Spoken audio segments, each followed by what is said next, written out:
সুপ্রভাত সকলকে। আশা করি সকলে ভালো আছেন, সুস্থ আছেন। আমরা সকাল সকাল রেডি হয়ে এখন বেরিয়ে পড়েছি পাঞ্জাব থেকে মানালি যাব বলে, মানালির উদ্দেশ্যে রওনা দেব। সকাল এখন এই 8টা মতো বাজে। আমাদের যিনি ড্রাইভার দাদা ছিলেন উনি আমাদের আগের দিন বলে দিয়েছিলেন যে এখান থেকে মানালি, মানে পাঞ্জাব থেকে মানালি অনেকক্ষণের রাস্তা, প্রায় 8-10 ঘন্টার জার্নি। তো যাতে আমরা সকাল সকাল একটু তাড়াতাড়ি বেরোই, তাহলে বিকেল থাকতে থাকতে আমরা মানালিতে ঢুকে যেতে পারবো। আপনারা তো সকলেই জানেন পাহাড়ি রাস্তায় একটু বেলা থাকতে থাকতে চলে যাওয়াটাই ভালো, দিনের আলো থাকতে থাকতে। আর এই দেখুন, এই অপূর্ব সুন্দর গেটটা দেখতে পাচ্ছেন, এটি হলো আমরা যে অমৃতসর থেকে বেরিয়ে পাঞ্জাব হাইওয়েটা ধরলাম, তো তারই মিডিলের একটা গেট বলা যেতে পারে এটাকে।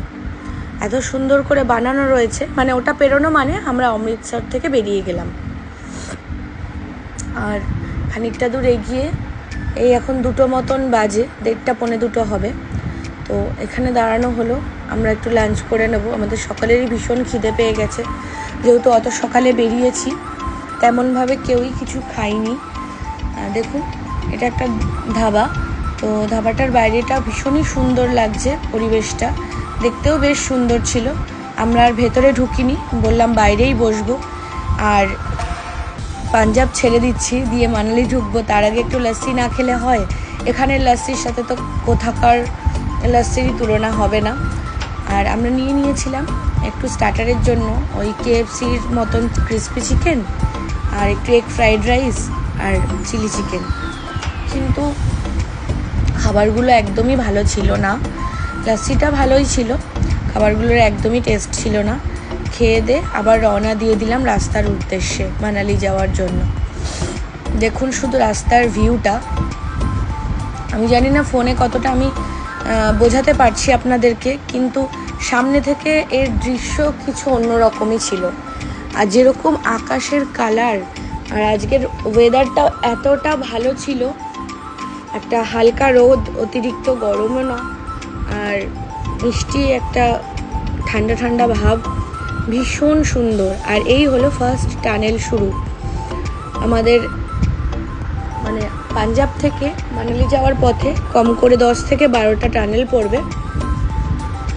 আমাদের যিনি ড্রাইভার দাদা ছিলেন উনি বলছিলেন যে এখন প্রচুর টানেল করে দিয়েছে, যার জন্য মানালি যাওয়ার যে রাস্তাটা এটা ভীষণই সুন্দর হয়ে গেছে।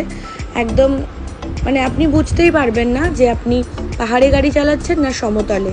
হ্যাঁ, 2-1টা জায়গা একটুখানি উঁচু রয়েছে, যেখানগুলোতে শুধু একটাই লেন, আর ম্যাক্সিমামটা 4 লেন। একদমই কোনো অসুবিধাও হবে না, কিছুই না, একদম নর্মাল রাস্তার মতন আপনারা খুবই নিশ্চিন্তে যেতে পারবেন। আর এতটা সুন্দর এই রাস্তার জার্নিটা, মানে রাস্তা দিয়ে মানালি যেতে পাঞ্জাব থেকে যে এত সুন্দর ভিউটা পড়ে, মানে ওটা দেখার মতন শুধু। এই যে দেখুন, আমরা আরেকটা টানেলের মধ্যে দিয়ে যাচ্ছি, অপূর্ব সুন্দর। আর এই জায়গাটা হলো কুল্লু এয়ারপোর্ট। আমি জানি না আপনারা কতটা বুঝতে পারছেন কিনা, ওই যে দূরে হাইওয়েটা মতো রয়েছে ওটা হলো রানওয়ে কুল্লুর।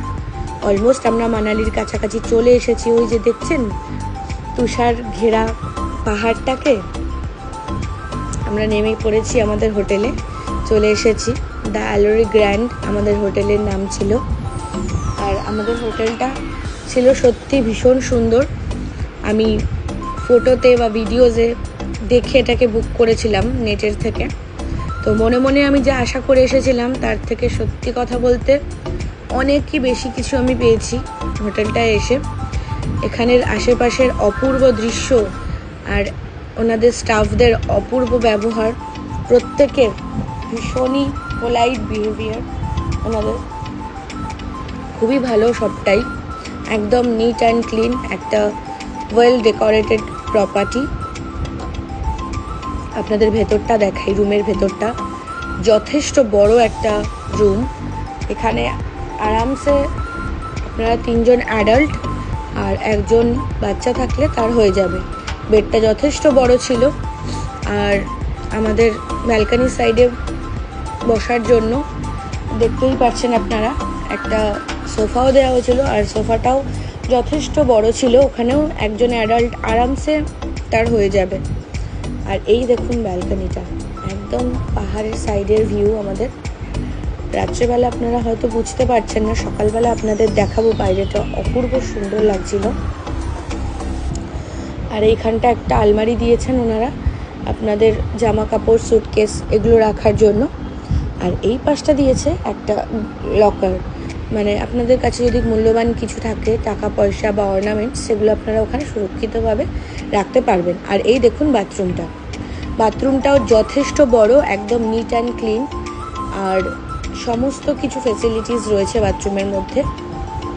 বলতে না বলতেই আমরা আসার সাথে সাথে আমাদের কমপ্লিমেন্টারি 2 কাপ ওনারা কফি দিয়ে দিয়েছিলেন, আর তার সাথে আমরা একটু ফিশ ফিঙ্গার আর ফ্রেঞ্চ ফ্রাইজ অর্ডার করে নিয়েছিলাম। তো দুজনে চলুন একটু খেতে খেতে গল্প করা যাক। এরপর চলে এসেছি আমরা রাতের ডিনারে। আমাদের প্যাকেজের সঙ্গে ব্রেকফাস্ট আর ডিনার আমাদের ইনক্লুডেড করা ছিল।